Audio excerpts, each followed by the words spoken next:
HSC 26 ব্যাচের মানবিকের শিক্ষার্থীরা তোমরা এখন শেষ মুহূর্তে এসে অনেকেই লেখাপড়া শুরু করেছো, কিন্তু লেখাপড়ার এই এক্সট্রা চাপটা তোমরা সামলাতে পারছো না।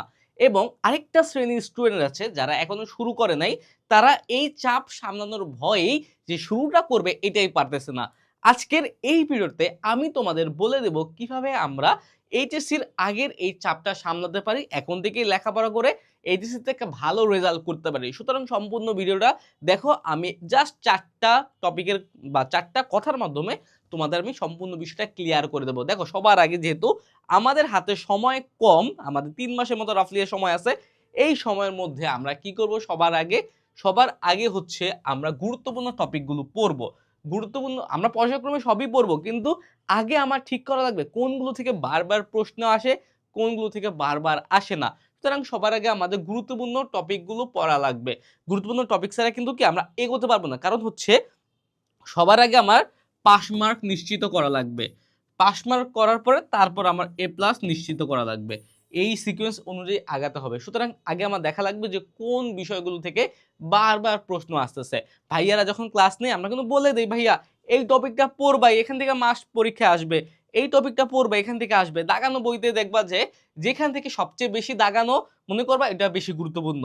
আবার দাগানো বই অনেক সময় আমরা স্টার দিয়ে রাখি এইভাবে যে এখান থেকে পরীক্ষায় আসবেই। এইভাবে হচ্ছে তোমরা জানতে পারবা যে কিভাবে তোমার পড়া লাগবে, কোন কোন টপিকগুলো আগে পড়া লাগবে। গুরুত্বপূর্ণ টপিকগুলো ফাইন্ড আউট করার পরে তারপরে আমরা তো আছে, আমাদের কাছে বলতে পারো। তারপরে শর্ট নোট ও কিওয়ার্ডে ফোকাস করো। কারণ হচ্ছে আর্টসের ক্ষেত্রে নোট আর কিওয়ার্ড এই দুটার বিকল্প কিচ্ছু নাই। কারণ হচ্ছে তুমি যত কিওয়ার্ড দিয়ে লিখবা বা মনে রাখবা, তোমার পরীক্ষা তত সুন্দর হবে, তত স্মুথলি মাথায় রাখতে পারবা। আর্টসে তো অনেক বিষয়, অনেক সাবজেক্ট বা অনেক চ্যাপ্টার, অনেক পার্ট, এত কিছু তো মাথায় রাখা সম্ভব না, অনেক ইতিহাস, অনেক কাহিনী। সুতরাং তোমরা যা কিওয়ার্ডটা মনে রাখবা। তোমরা ওই দাগানো বইগুলো আমাদের আছে না, ওই এখন দাগানো বই কই আছে এটা তো অনেকের মধ্যে তো প্রশ্ন আসতেছে। তোমরা যারা কোর্সে আসো তোমরা তো অলরেডি প্রো হয়ে গেছো যদি পড়ে থাকো। আর যারা এখন কোর্সে নাই বলে আমাদের দাগানো বই কিন্তু আমাদের কোর্সে আছে। আমাদের 26 ও 27 দুই ব্যাচের জন্যই, হ্যাঁ 26 আর 27 দুই ব্যাচের জন্য আমাদের একাডেমিক টু অ্যাডমিশন আলাদা আলাদা কোর্স আছে। একাডেমিক টু অ্যাডমিশন এখানে হচ্ছে বাংলা, ইংলিশ, আইসিটি সহ মানবিকের সকল বিষয়ের প্রথম পত্র আর দ্বিতীয় পত্রের বিস্তারিত ক্লাস দেওয়া আছে। তার পাশাপাশি কি আছে, 225 প্লাস চ্যাপ্টারে দাগানো বই। তোমাদের যে বইটা আছে না, ওই বইয়ের দাগানো বই এখানে আমরা হাইলাইট করে দিছি যে কোনগুলো ইম্পর্টেন্ট। এর ফলে কি হচ্ছে, তোমার সৃজনশীল ক নাম্বার, খ নাম্বার, গুরুত্ব লাইন, এমসিকিউ সকল কিছু 100% হয়ে যাচ্ছে। তার পাশাপাশি পড়ার পরে তোমার পড়াটুকু কতটুকু হয়েছে এটার জন্য একটা এক্সাম দেওয়ার দরকার আছে না? হ্যাঁ, 120টারও বেশি এক্সাম দেওয়া আছে। এত কিছু তোমাকে কে দিবে ভাইয়া? কেউ কিন্তু দিবে না। সুতরাং কোর্সে কিন্তু সকল কিছু দেওয়া আছে। তারপরে হচ্ছে আগের বছরের প্রশ্ন দেখবা। আগের বছরের প্রশ্ন দেখার পরে কি হবে, যে তোমার প্র্যাকটিসটা হয়ে যাচ্ছে। তুমি তো আমাদের এখান থেকে ক্লাস করতেছো, ক্লাস করার পরে দাগানো বই পড়তেছো, দাগানো বইয়ের পরে এক্সাম দিতেছো। এইবার তুমি হচ্ছে বোর্ড কোশ্চেন সলভ করবা। বোর্ড কোশ্চেন সলভ কি? এটা হচ্ছে ফিনিশিং। প্রথম 2 মাস তুমি এগুলো সব শেষ করে ফেললা, লাস্টে হচ্ছে ফিনিশিং দেবা।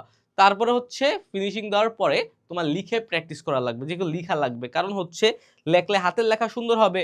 পরীক্ষায় কি তোমার হাতের লেখা দ্রুত হবে। সৃজনশীলের জন্য 20 মিনিট সময় পাওয়া যায়, কিন্তু তোমাদের ম্যাক্সিমামই 20 মিনিটে কমপ্লিট করতে পারো না। 7টা সৃজনশীল, 5টা সৃজনশীল কমপ্লিট করতে পারো না। এর ফলে তোমাদের রেজাল্ট অটোমেটিক খারাপ হয়ে যায়। সুতরাং এখন থেকে প্র্যাকটিস করলে হাতের লেখা সুন্দর হবে, দাগাদাগি হবে না, টাইম ম্যানেজমেন্টটা বুঝতে পারবা, সকল কিছুতে লাভ আছে। এইভাবে তোমার এখন থেকেই লেখাপড়া করা লাগবে, দেখবা চাপ লাগবে না।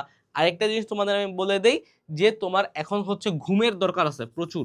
ঘুম ঘুম তোমার জন্য এখন প্রচুর দরকার। 8 ঘন্টা ঘুমাবা, মিনিমাম 7 ঘন্টা ঘুমাবা। তোমরা বলবা ভাইয়া 7 ঘন্টা ঘুমাইলে লেখাপড়া করবো কখন? মোবাইলটা চালাবা না। তাইলেই মোবাইল বলতে কি, সোশ্যাল মিডিয়া চালাবা না, ফেসবুক চালাবা না, ফেক আইডি রাখবা, আমাদের ভিডিও দেখবা, এডুকেশনাল বিভিন্ন প্ল্যাটফর্মের সাথে যুক্ত থাকবা, আমাদের কোর্সগুলো করবা। অ্যাপসে তো আমাদের কোর্স দেওয়াই আছে, ওইখানে দরকার হলে কি কোর্সগুলো করে ফেলবা। আমাদের অ্যাপসে কিন্তু গেলে কিন্তু নোটিফিকেশন আসে না, ওই নোটিফিকেশন যেহেতু আসবে না তোমার লেখাপড়া ইন্টারাপ্ট হবে না। ওকে, এইভাবে লেখাপড়া করতে হবে। আর আরেকটা কথা, যাদের হচ্ছে গ্রুপ সাবজেক্টের সমস্যা নেই, যে আমি গ্রুপ সাবজেক্ট মোটামুটি পারি, আমার সমস্যা আছে হচ্ছে বাংলা, ইংলিশ আর আইসিটিতে। আমাদের হাতে আর 3 মাস, 2 মাস, 2.5 মাস সময় আছে। এখন আমি বাংলা, ইংলিশ আর আইসিটি এই তিনটাতে আমার সমস্যা আছে। এই তিনটা এখন আমি ভাইয়া কি করব? এই তিনটার জন্য আমাদের ইবিআই কোর্স আছে। ইবিআই এখানে ইংলিশ, বাংলা, আইসিটি এই ৩টা বিষয় কিন্তু শেষ হয়ে যাবে। ইংলিশ প্রথম পত্র ১০টা ক্লাসে শেষ। ইংলিশ সেকেন্ড পেপার ১০টা ক্লাসে শেষ। বাংলা প্রথম পত্র 10টা ক্লাসে শেষ। বাংলা দ্বিতীয় পত্র 10টা ক্লাসে শেষ। আইসিটি সবচেয়ে মজার ব্যাপার হচ্ছে আইসিটি এত বড় একটা বই, এত কঠিন একটা বিষয়, এটাও 20টা ক্লাসে শেষ। এখানে শুধুমাত্র শেষ না, আইসিটিতে তুমি কিন্তু আমাদের এখানে ১২০০ প্লাস এমসিকিউ পাবা।